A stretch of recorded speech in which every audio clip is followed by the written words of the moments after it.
Now, not only your axes and lines can have handles, but legends, labels, titles can also have handles. So if we create a legend for our first plot, so O legend, this will be the handle. O legend is the handle, so legend, and here we will list all of the things in our plot. So we have carbs, then we have protein, then we have fat. If we run it, we will get the legend. There we have it. But this legend, down here you can see that now we have a handle of type legend. Using the same approach, you can create labels and titles. I'm just going to copy and paste them. I have already prepared them before I started writing this code. So it's exactly the same thing. As you can see, O legend is the handle for the legend, O title, O Y label, and O X label. The X is days, the Y is the intake in grams. This is the unit that we have, and the title is 2 weeks nutrition intake. Now, if we run it, we get our title, we get our labels, we get everything. Now, I will copy and paste the titles, the labels, and everything else that I have prepared for the rest of the plots. Nothing too complicated about it. So, to save time, I will simply copy and paste it. And down here. And finally, for the calories, let's run it. And you can see that now all of them have titles, they have labels, they have legends. Now, you know that we can manipulate all of these things, but since they now have handles, we can create two giant vectors of handles that will allow us to control all of these things. Now, if we want to change the font size, for example, of these things, we have to write font size 15 in 16 or 20 places. So how many do we have? So we have 4, 8, 12, 16, 20 places. So if we wanted to change the font size, we have to do it in 20 places. Instead, we can create two giant vectors. We are going to separate them. The titles and the labels will be in a single vector because, as you can see here, the title and the label are of the same type. They are of type text, and the legends have a different type. That's why we are going to separate them. So we are going to create legends handle, legends H, and here we will list all of the legends. O legend, carbs legend, protein legend, fat legend, calories legend, like that. And down here we can say set legends H, and we can change the font size to be 15. This will be only for the legends. And as you can see, they got bigger. The font size for all legends is now bigger with just one line of code. We can similarly create one giant vector for the labels and the titles, but I have already prepared it because it's very big. As you can see, I am using everything that we have here, all of these handles, carbs X label, carbs Y label, titles, the same thing from all of the subplots. I have all of them in this vector.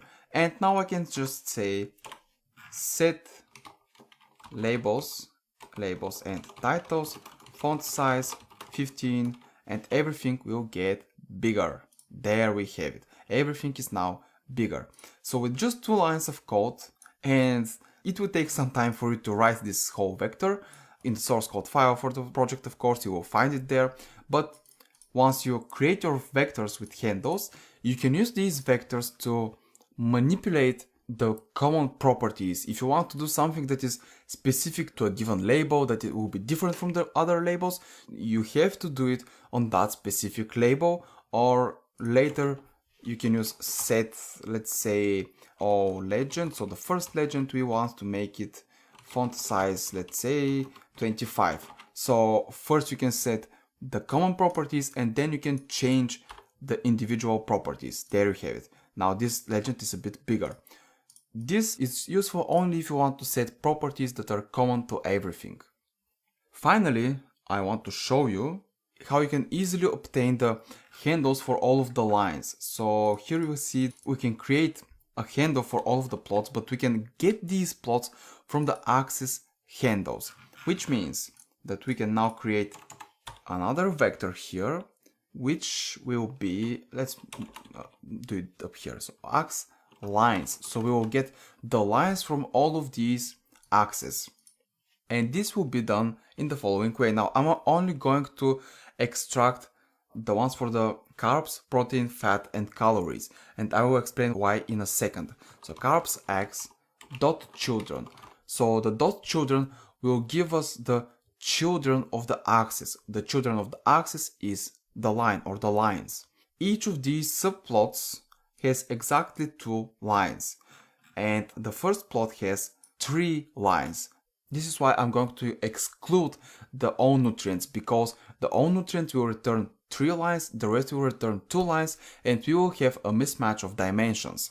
So carbs x children, protein x children, then fat x children, and calories children, calories x children. And if we run this right now, we will now get all ax lines will be, let's find it, ax lines, as you can see, is now a matrix. It's a 2x4 of type line. So the first row of that matrix corresponds to all of the baselines, and the second to all of the data lines. So the first row from that matrix corresponds to these baselines in each of the subplots. So to prove this, I'm going to extract the first row. So baselines will be ax lines, first row, everything from that first row. And down here, I'm going to say set baselines actually, line width 2. And if we run this now, you can see that now all of these baselines are thicker. And we can do the same thing for the data lines. So data lines equals to x lines, second row, everything from the row. So we can say set data lines, line width of 2, width of 2. Let's run it again, and they are all thicker as well. Now let's order our code a bit, and we will end with that. First we have properties for all axes. These are the properties that we have here, so properties for axes. Then we have properties for data lines, which will be this right here. This is the data lines. Then we have properties for baselines, this one right here. Then we have properties for labels and titles, and legend h or legend. All right, and we are going to have properties for legends, and down here we have individual properties. So let's create some free rows. So down here you can list all of the individual properties that you want to have for each of the specific subplots or lines. First you list all of the common ones, then you list all of the individual ones. Or you can skip making the common ones and just do it up here. Now, with the set function, you can use all of the name value pair arguments that we have previously seen in the previous lectures.